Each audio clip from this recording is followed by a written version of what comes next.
Well, I think it's interesting, because today we thought we'd just talk about ourselves. I mean, and not in an egotistical way, but you know, how we got here ourselves. What makes us think that we've got anything to add in the issue of neurodiversity? And I think I hate the word journey, but the path that we both came to was different. We ended up in the same place, and I think that we not necessarily want to say anything that you might not have heard before. I heard a wonderful quote from André Gide, the French philosopher, the other day, that he said that everything important in life has already been said, but no one's been listening, so we've had to say it again.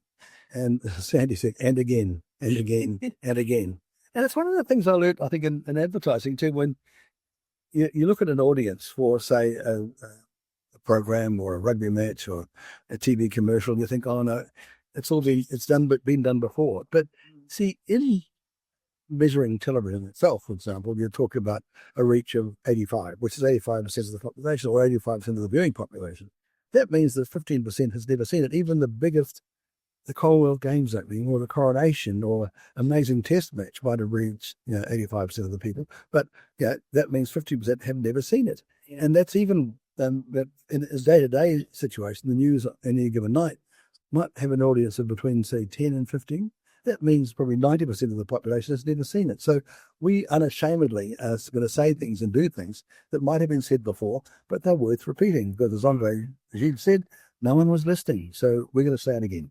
I love it. Because my brain just gets so full of information I want to share. And then afterwards, I think, share that in a way that made me sense. And I know some of you have already reached out to me because of our first two podcasts. So there must have been some sense there and something of practical value. I'm like Hutch. I like the word journey is a bit sort of cringeworthy now. It's a bit like pivoting became last year. But the reality is that having walked for 26 years, having masked my ADHD, now learning so much about actively unmasking it, and then catching up and sharing our stories and then realizing these uncanny parallels. And you've just been discovering your neurodiversity for a year.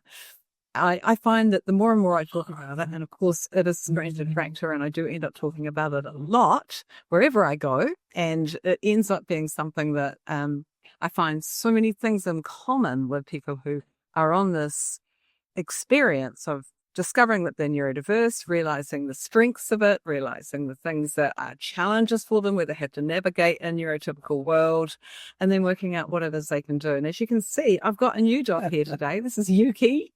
Yuki is like the cuddle bunch. I think she's the best dog in the world if you are neurodiverse, because she's like the best little first security blanket. And she's joining me today in the podcast because the other big fat fluff is sleeping at my feet. And you can probably hear the hum of the air conditioning unit on. It's 29 degrees here today in Auckland. It's sticky humid, so hopefully you can persevere with that. We will improve our podcasting sound quality over time, won't we? We've got a commitment to that this year as we get more and more professional. But for now, these are humble beginnings, and really our mission is to share stories with you that will help enlighten and help you support those who are neurodiverse in your life, but also if you are neurodiverse, make life easier for you and help you understand your unique talents and gifts, because you have them and they are strengths and they are unique. And the more and more I talk to people, the more I realize that sometimes they go completely unnoticed. Exactly. And I think, and if you sense it, embrace it. I wondered until my quite recent diagnosis, and I'm nearly 80, but I didn't know what made me a little bit weird. And funnily enough, ADHD for me means sometimes I run off at the mouth and I say things that my brain doesn't connect with my tongue. And I do tend to blurt things out, and it's got me into, it's not really major trouble, but created a bit of embarrassment from time to time. And the oversharing. Yeah, that's right. Yeah. And I did go to one board meeting and tell one of my partners he was a lying bastard and he has been asleep at the wheel. It wasn't very healthy. Another one, I had to tell him, I'm sorry, you're an anal retard. And so not, and I might have to bleep one of those words out. Oh, yeah, but it just, no, it doesn't matter. Because, and I think you need to, if that's what you are, then run with it. And I was kind of embarrassed and shy amongst the group, because I knew if they're certainly very responsible and uptight people, I just didn't feel comfortable. And I knew that eventually I would lose my rag or lose my common sense and say something that I shouldn't. And it wasn't until really recently I thought, well, that's me, and it's too bad if they don't like it. I might just be that way. But you've got to embrace it. And I think and having met with Sandra and understood from her, it was that made me what I am. I just thought I might have been odd, but in fact I did actually insult somebody on LinkedIn once. Well, it wasn't even. But the guy took offence and then spoke to a mutual friend of ours who I'd been to school with, and this mutual friend said yes, he was always a bit strange then. I didn't think I was. I thought I was perfectly normal, but apparently I hadn't changed. But you've got to embrace it, and the beautiful thing about me working with Sandy now is her enabling me to understand what it is in a technical and psychological sense, because she knows the rules and the words, what it was that made me what I am, and my way of expressing it usually is in words or art. Yeah, and creative ways. Yeah. And the beauty of creativity is it's a chaotic process. It's not a perfectionist process. It's not an absolute process. It's a process of shades. And without creatives, this world would be very, very dull. And actually, we've gone through a phase in New Zealand where we haven't really appreciated our creators. I hope we're turning the corner on that and moving into a new one, but perhaps that's a slow turn. But the reality is that if you look at any of the arts, it's overrepresented by neurodiverse people. And I've got the good fortune of having a partner who's in the music world, and I get to watch musicians. Now, not all of them are neurodiverse, but often they are. And whether they're diagnosed or not, it doesn't even matter. The fact is that they are geniuses at hyperfocusing, and they hyperfocus before they perform, they hyperfocus when they perform, and then when they get off stage, they're on a absolute high. And we're sitting in the studio here, actually, where my partner's band Elemento P practice when they do come to town, and I've had many a pleasurable moment listening to them practice in the background and hear them hyper-focus together, which is quite a process. But that's a real strength that a neurodiverse has. That ability to hyper-focus, that ability to think big picture and see ahead and notice trends and things that are happening across the world, perhaps ahead of others. So it makes perfect sense that there'd be an overrepresentation of them in the advertising industry, because, of course, you're forever looking at this and you're forever looking at unique ways to communicate. And one of the things I love about your communication style, Hutch, is that you tell beautiful stories that are poignant, and they really do make the message clearer, because it's in the stories that we tell that the answers lie. That's how we always communicated as a society, when passed things on from generation to generation. And yours are just powerful. Well, that's because I've lived a long time and I've picked some up. But other things I learned, I'm just written a book on storytelling and storytelling, I'm going. And one of the facts that have come out in my research is that the half-life of a fact is only a few hours. Yeah. And they're not particularly memorable. If you give someone a list of facts and figures, their half-life is very, very short, and they'll only remember between 5 and 10% of those things. But if you tell them a story, it'll be quadruple. A fact probably has a half-life of a few hours, and only 5 to 10% will be remembered. But if you wrap that fact up into a story, it'll be remembered 60 to 70% of the time. So the multiple is enormous if you can, and talk about it in terms of the old story about the king died in 1697, the queen died a year later. It's a fact. But if you say the king died in 1697 and the queen died of a broken heart a year later, that's memorable, and they'll remember what that date was. The date itself is insignificant. It's the story behind what. And do you think also, one of the things I love is that people will remember 7% of what you say, and 100% of how you make them feel. Oh yes. So stories evoke emotions, and we associate feelings to those stories, which means we recall them much easier. Yeah, we do. Well, emotions trigger our feelings. And they'll trigger the feelings will change your brain chemistry, and your brain chemistry changes your behavior. That's why dictators, like oligarchs like Trump, like Hitler, I hate to say all these negative things, but there aren't that many positive stories. Maybe you get Churchill, Mandela, but they're fewer and far between. And these days, in that sort of move to the right, there's a sea change in the way people view the world. And it's been stories that they tell are stories of hate rather than stories of love. And that's the real tragedy of it. And I think that having, again, worked in Avatar, people who are telling stories or who are seeing things through the lens of a photographer or a cinematographer, they see the world differently. And that's the beautiful thing about being neurodiverse. You're not neurotypical. Because neurotypical is the same old, same old. Yeah. And if you keep people do the same old, you'll just get the same result. It's those who see things through a different lens that give us insights into the way the world might be. And whatever you are in the neurodiverse world, if you've got the talent or the ability with words or music or paintbrush to do something with it, you will show the ordinary world a new way of looking at stuff. And that's why we admire the great painters and singers and writers. So is. And that sort of leads nicely into the fact that if you are ADHD, the chances are that you actually are more emotionally attuned. Yeah. So you have more mirror neurons, generally speaking, which means you pick up on the feelings that are around you. You pick up on them more than, say, a neurotypical brain would, or even an autistic brain that may not pick up on it in the same way, would pick up on it in a different way. But it doesn't mean that they don't pick up on it. It just means that they've got a different lens that they're seeing it through. But what we do know is that an ADHD brain has a larger number of mirror neurons, which means that they're able to pick up emotions from across the room. And they feel them and they sense them. And without understanding that that's what's going on, it can be a bit debilitating, actually, because it can be overwhelming.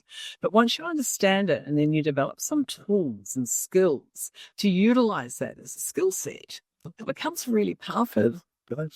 Again, the neurodiverse do feel things more deeply. I mean, I can't say with certainty that I love my kids more than you love yours.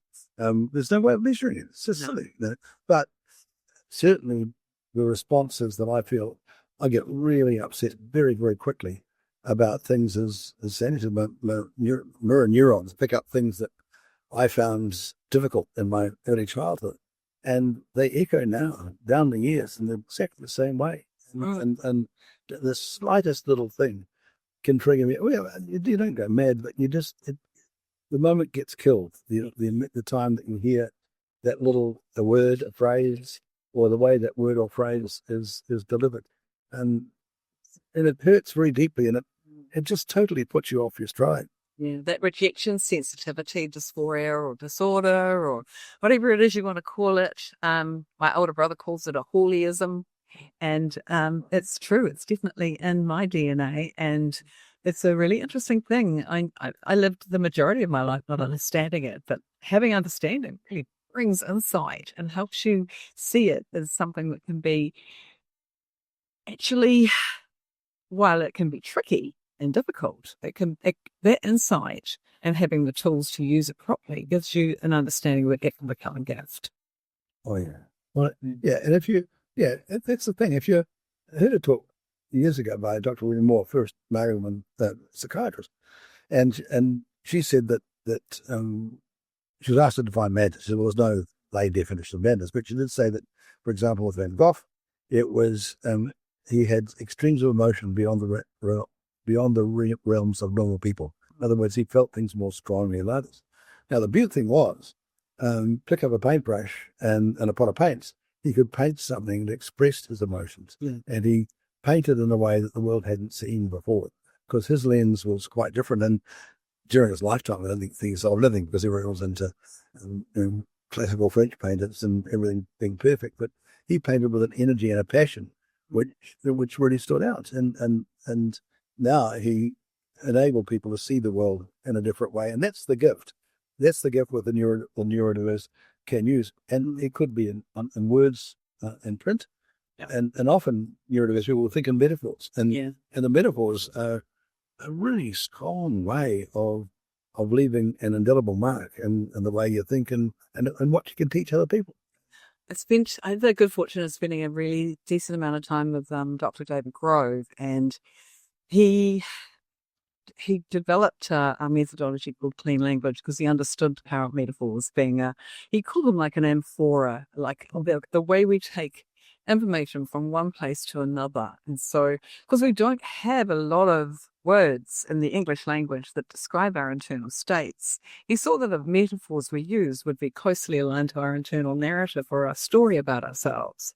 So clean language was his way of developing a therapeutic model that would allow therapists not project their own internal reality onto the clients and not to judge their particular narrative, but to help them find where the psychological energy was for breakthrough, and as opposed to breakdown. And he was a genius at this. As it turned out, he was the most ADHD person I've ever met. He was minus 14 on the TOEFL test. And he discovered that in the 18 months that we spent together. But it was absolutely fascinating watching the way and getting to know the way his ADHD presented itself. He was someone who was a therapeutic, they call him the gentle genie who escaped from the lamp. He would literally facilitate transformative experiences for so many different types of people. And I watched him do this, I witnessed it, and saw how he had this ability to help people unpackage and then help them shift their paradigm and move into a better version of who they wanted to be without ever getting involved in the content or the detail of their story. It was absolutely amazing to observe. But his own ironic nuance is that he couldn't handle their content or their story. He actually wanted to navigate around it because he knew the solution wasn't what they already knew. It was in what they didn't know.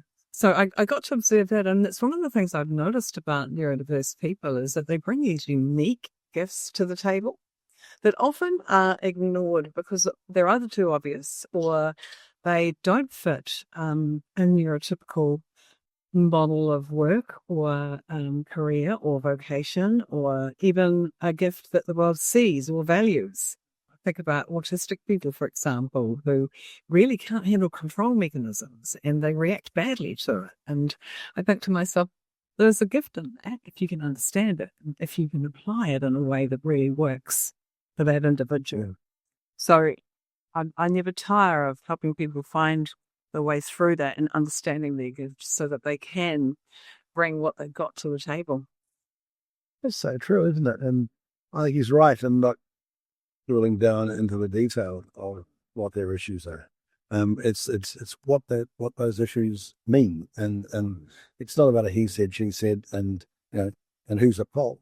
It's really about someone famous once said, "No one can put you down without your permission." In other words, no one can insult you unless you allow them to. Yeah. Sadly, I never learned that, and it's only recently that I thought it's my problem. I have allowed people to put me down, and I'll just walk away. And it's silly when you take people at face value. Then that's all there is. Yeah. But then when they say something which triggers something that went on in your childhood, and certainly in my childhood, I now recognize it. I now know what triggers me and puts me into a blue funk. Yeah.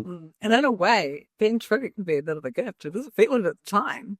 But if you've got support and process and tools in place to understand and process those triggers, that gives you insight. Oh, yeah. And it's that insight that enables you to sit. Just speaking of what Sandy said before, those insights enables you to put otherwise unrelated things together. I think creativity is different ideas having sex. So that you take one thing over here. I mean, Steve Jobs was brilliant at it. He took, the mobile phone, a computer, and an MP3 player or MP4 player, and put them all on one device. Yeah. And if you remember rightly, in 2006 or 7, whenever the iPhone came out, Motorola and I think Nokia were going to have us talking into wrist phones. They were going miniaturizing, and we were going to be talking to each other on our wrist phones, just like in Star Trek or whatever it is. And it was Steve Jobs said, "No, there's a better way of doing things." And if you've got an idea that you think might overwhelm, or someone else might overwhelm your idea, have a better one. There's always a solution. And it's just, there are only 88 keys on a piano. But no one's written all the songs. It's only 26 bits in the alphabet. No one's written all the books yet. You've only got a small range of things to play with. The trick is to rearrange them in a different order. I think it was Mark Twain who said that we don't have any new ideas. We just take old ideas and put them in a kaleidoscope, and we tumble the kaleidoscope around, and a new pattern emerges. And that's what we've got to allow our neurodiverse brains to do. To take what looks ordinary and make it extraordinary. And it's seeing the extraordinary out of the ordinary. That's what. It could be sort of ting. There's that little shiny bit on your teeth when you smile that makes all the difference. It doesn't need to be a massive shift. It just needs to be a shift that enables you to make your mark in the world, or just make you feel, I've done something. I've made a little tiny dent in the universe, and that's what. And it only happens really if you allow yourself to be free and allow that neurodiversity and those tumbling thoughts in your head. I know that I remember once trying to describe to my ex-wife what was going on in my mind. And she said, "Look, you need help." And I know I did, but I didn't know it. I thought everyone's. What's that movie? Everything, always, all at once, or everything all at once. Yeah. That's what's going on in my head all the time. There's a party in my head all the time. But it's mostly positive. It's positive thoughts. Being one minute I'll be at the Louvre in Paris, next minute I'll be in a book and in the Civil States of America. Then I'll be somewhere in the Amazon jungle, and next I'll be in Buckingham Palace. I mean, and there's just those thoughts just tumble all the time. Or burst into song or some Irish lament just because I feel like it. Yeah, I can so relate. Yeah. It's beautiful hearing you talk like this, because for me, I'm just kind of go, the more you share this, the more comfortable I feel to share myself. And that's the beauty of building a tribe of neurodiverse people, is that you actually get to kind of be inside the ripple of it. Yeah. I think that's why I love being an advertiser, because most of them are mad. No, I mean, mad in a good way. I love mad people. I love being with the neurodiverse, and the conversations would suddenly skyrocket off in 65,000 different directions. And there'll be some poor accountant they're trying to keep us on track or on an agenda. But we're not very good with agendas. Not very good at following the rules. But that's the whole point of being neurodiverse. If you break the rules, you'll make something else. Yeah. If you keep on following the rules, you'll get what you've always got. Yeah. And I think the beautiful thing about Kiwis is that we're not afraid. Our national game, or rugby anyway, was founded on someone picking up the ball and running with it rather than kicking it. We only make progress if we break the rules, and rule changes happens at the edges. It doesn't happen in the comfortable middle. It happens somewhere on the fringes, and it's those people who like this, like the studio here. Someone banging out a tune, on either a set of drums or a guitar or playing a riff or whatever it is, that's where progress is made, and it's stuff that, but you can't bank it. Banks don't know how to value a musical score. They know how to bank some bricks and mortar, but they don't know how to value brains rather than bricks, and that's sad. And I hope, and as Sandy said, you're right, I hope that we're actually moving into a different era. Now that AI can do all that boring shit, I think that it's actually good that the things that will be valued now, like the Renaissance, is the ability to paint and draw and play music, because that's really what makes living worthwhile. Yes, 100%. I think that's enough for today's podcast. You'll hear us in between us sharing other people's stories. I've been busy recording podcasts, and now that our editor is back, we'll be starting to push them out on a more frequent basis. We've got some exciting guests coming up. We've got Bob Kerrigan, who's in my partner's band, Rude Intrusion. Many may remember him from the BFM days. We've got, who else is it? We've got Ben Maris, who's run the EO organisation and is a leadership development guru and a strategic planner. We've got some really amazing people who are going to come and share their stories, and we're excited to be bringing this podcast to you. And one of the things that I haven't even asked you, Hutch, but I'm going to ask you today in this podcast is, how about we jump into some live? When we get an audience together, shall we risk some live banter and invite people to come in and have a chat with us? So that'll be down the track. But for now, Thanks for listening. Thanks for following. Please remember to like and subscribe. Please share us to someone who you think might benefit from what we're doing here. What we're doing is sharing lived experience journeys of neurodiverse leaders who have found success and how it is they found it, what their strengths are, what their challenges have been. And this is very much a warts and all real story space. I'm very honoured to have the Hutch sharing with me his real stories. And, you know, he earned those stripes in the boardrooms of Saatchi and Saatchi and Colenso and all sorts of places. So we're going to get these anecdotes of real life stories coming through. I myself came through the PNC role, ended up working at IBM, and now I run my own consultancy. But I work a lot with ADHD leaders, coach and develop them. And it's very much me thinking to myself, gosh, I wish I didn't have to learn it the hard way. And it's exciting to be able to share the easy way and the way that you can shift the lens, build the tools, and get better focus. We've also got our books coming out. Oh, yeah. Mine, Hyper-Focused, is due to be launched in March. So that'll be coming to you soon. And Hutch, tell us about your new book. Oh, it's called story selling. I just find that I spent my whole life telling stories for ads or scripts or whatever it is. And I realize now the generation doesn't know how to tell stories anymore, it seems. And there are some basic principles that people seem to have forgotten. They think it's all about stuff online. It's all about TikTok shuffle dances and meaningless banter, when really there are some fundamental truths in stories that have been told since time began. And so I've collected all the joint wisdom of some good people and helps you frame stories yourself, stories that'll stick. And I think that, and certainly for neurodiverse people, it's okay. It's okay to be nuts. I love the technology there too. Yeah. Stories that will change the world. So thanks for listening and tuning in today. We look forward to sharing more with you soon. Thanks, guys. See ya. Bye.